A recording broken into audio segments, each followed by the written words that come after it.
حکومت کی public private partnership کے ذریعے عوامی خدمات کی بہتری کے عزم کا کیا مطلب ہے، اس کو سمجھنے کے لیے ہم نے مدعو کیا ہے۔ Chairman public private partnership authority Punjab Bilal Rana صاحب نے ہمیں جوائن کیا ہے۔ بلال صاحب بہت شکریہ آپ کے وقت کے لیے۔ سب سے پہلے میں چاہوں گا کہ جو پبلک پرائیویٹ پارٹنرشپ ہے اس حوالے سے آپ ہمیں بتائیے گا کہ اس کے تحت عوامی خدمات کی بہتری کے لیے آپ کو کیا لگتا ہے کہ سب سے امپورٹنٹ جو قدم ہے وہ کیا ہے؟ جی بہت بہت شکریہ مجھے یہاں مدعو کرنے کا۔ تو پہلے میں آپ کی ناظرین کی آگاہی کے لیے چند الفاظ میں یہ بتاتا چلوں کہ یہ پبلک پرائیویٹ پارٹنرشپ جیسے P3 بھی کہتے ہیں، یہ ہے کیا، کس بلا کا نام؟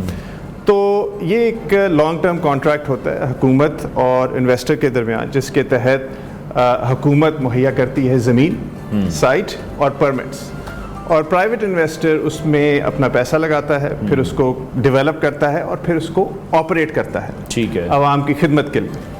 تو اس میں جو عوام کسٹمر کا جو، اور اس میں سے وہ آمدن کماتا ہے، نفع کماتا ہے پرائیویٹ انویسٹر، جو عوام کا جو اس میں فائدہ ہے وہ یہ ہے کہ ان کو بہتر سروس ملتی ہے، بہتر انفراسٹرکچر ملتا ہے۔ اور یہ ایک پوری دنیا میں ایک مانی بات ہے کہ جو پرائیویٹ سیکٹر ہے وہ حکومتوں سے بہتر سروس پرووائڈ کر سکتے ہیں، زیادہ ایفیشینٹ ہوتے ہیں، زیادہ بہتر کسٹمر سروس ہوتی ہے، کوئک ہوتے ہیں، تو ان کو یہ فائدہ ہے۔ Kind of privatization, kind of, لیکن ناٹ انٹائرلی، بالکل آپ کی بات ٹھیک ہے۔ اور حکومت کو یہ فائدہ ہے کہ ان کو ایک بڑا پروجیکٹ مل جاتا ہے بغیر امیجیٹ لاگت کے، امیجیٹ پیسہ خرچ کیے۔ ہاں، ان کی بڑی ذمہ داری ہوتی ہے کہ وہ سپروائز کریں، انشور کریں کہ پرائیویٹ انویسٹر اچھی کوالٹی سروس کی دے رہا ہے اور مناسب قیمت پہ دے رہا ہے، تو یہ حکومت کا کام ہے۔ رولز اینڈ ریگولیشنز جو اس کو فالو کریں، بالکل۔ تو وہ ساری چیز جو ہے وہ ایک کانٹریکٹ میں جو ہے لکھی ہوتی ہے، طے ہوتی ہے شروع سے۔ تو اب ہم یہاں پہ اس کی مثالیں، جو لاہور کی رنگ روڈ ہے اس پہ ہم سفر کرتے ہیں، وہ P3 ماڈل کے تحت بنی ہے۔ ہم اسلام آباد جاتے ہیں، ایک دن میں جا کے واپس آ سکتے ہیں موٹر وے پہ، وہ P3 ماڈل کے تحت بنی ہے۔ لاہور میٹرو بس ایک حصے سے شہر کے دوسرے حصے میں جا سکتے ہیں، وہ P3 ماڈل پہ بنی ہے، ٹھیک ہے۔ تو یہ اس کے جو فوائد ہیں وہ بڑے واضح ہیں، اور اب اسکولوں کی طرف بہت کام ہو رہا ہے حکومت کا P3 ماڈل کی طرف۔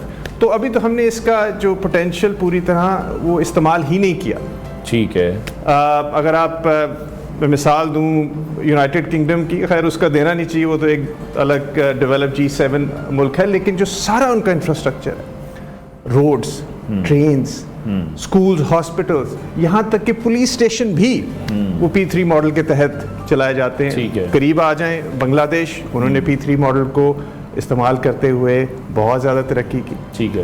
اب چونکہ میں وہاں رہ چکا ہوں، حکومت کے ساتھ کام کیا سعودی عرب، حالانکہ ان کے پاس بہت فنڈز ہیں، لیکن وہ بھی ہر چیز اب P3 ماڈل کی طرف لے کے آ رہے ہیں، کیونکہ وہ سمجھتے ہیں ایک تو حکومت کے اوپر مالی بوجھ کم ہوتا ہے اور عوام کے لیے یہ بہتر سروس ہے، ٹھیک ہے۔ تو ابھی سننے میں دیکھنے میں تو بہت اچھی لگ رہی ہیں چیزیں، جس طرح سے آپ نے ایگزامپلس بھی کوٹ کی ہیں، یقینی طور پر ان ملکوں نے ترقی کی ہے، اپنے سسٹم کو بہتر بنایا۔ پھر ہمارے یہاں پرابلم کہاں پر ہے؟ گورنر پنجاب مطمئن کیوں نہیں ہے؟ اس کی بنیادی وجہ کیا ہے؟ دیکھیں، یہ پولیٹیکل کلیش ہے جی۔ اس میں یہی کہوں گا، ایک شعر یاد آ گیا کہ ادھر آ ستمگر ہنر آزمائیں، تو تیر آزما ہم جگر آزمائیں۔ تو یہ ان کی، وہ بڑے ہیں، ان کا حق ہے تنقید کرنا، لیکن میں اسے ایگری نہیں کرتا، اختلاف کرتا ہوں، ٹھیک ہے۔ ایک تو یہ کہ ورلڈ بینک کی رپورٹ ہے کہ پنجاب میں جتنے صوبے ہیں سب سے زیادہ کام P3 ماڈل پہ سندھ میں ہوا ہے۔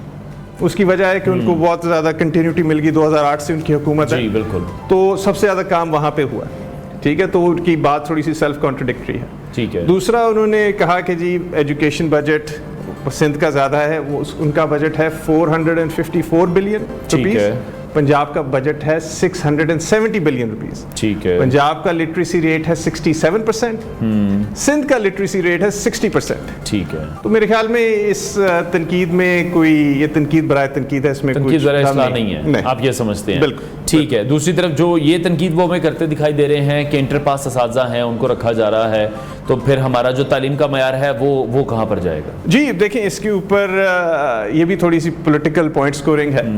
اب جو CM صاحبہ نے اناؤنس کیا ہے 14,000 اسکول پنجاب میں وہ P3 ماڈل کی طرف جا رہے ہیں، ٹھیک ہے۔ اس کا مطلب ہے کہ جو اساتذہ کی کوالیفیکیشن ہے اس کے اوپر خاص غور کیا جائے گا، اور کوالٹی اور جو رزلٹ ہے اسٹوڈنٹس کا پاس کا، ان کی پرفارمنس کا، اس کے اوپر جو ہے حکومت پرائیویٹ سیکٹر کو پابند کرے گی اور اس کے مطابق ان کو ریمیونیٹ اور کمپنسیٹ کیا جائے. ٹھیک ہے، تو یہ بالکل پرائیورٹیز کے ٹاپ پہ ہے. ٹھیک ہے. جب ہم پبلک پرائیویٹ پارٹنرشپ کی بات کر رہے ہیں تو اس میں آپ کو کیا لگتا ہے کہ عوام کو کتنا فائدہ مل سکے گا؟ آبویسلی اگر لینڈ گورنمنٹ کا ہے اور وہاں پر کوئی بھی پرائیویٹ انویسٹرز ہیں وہ انویسٹ کر رہے ہیں، وہ انہوں نے اپنا منافع بھی نکالنا ہے، تمام چیزوں کی ریکوری بھی کرنی ہے، ROI جسے ہم کہہ لیں ریٹرن آن انویسٹمنٹ ہے وہ کرنا ہے، تو وہ عوام کو کس طرح سے پھر فائدہ دے سکیں گے؟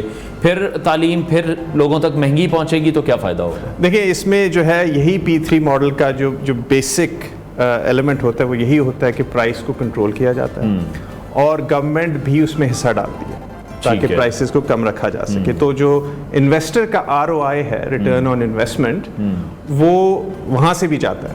ٹھیک ہے، ٹھیک ہے. اور آپ نے سوال کیا کہ کیا فوائد ہو رہے ہیں، تو جو بڑے پروجیکٹس ہیں جو ابھی CM صاحبہ نے اناؤنس کیا، اپنی چھت اپنا گھر، جس میں 1 لاکھ گھر دیے جائیں گے لوگوں کو، وہ P3 ماڈل کے تحت ہے اور انتہائی کم قیمت پہ ہے. تو جو آپ نے کہا کہ اس کو عوام کو اس کا کیسے فائدہ ہوگا، تو وہ آپ کے سامنے ہے. جو سڑکوں کی اپ گریڈ کا ایک پروگرام نظر آئے گا آپ کو بہت جلد، وہ سارا P3 ماڈل کے تحت ہے.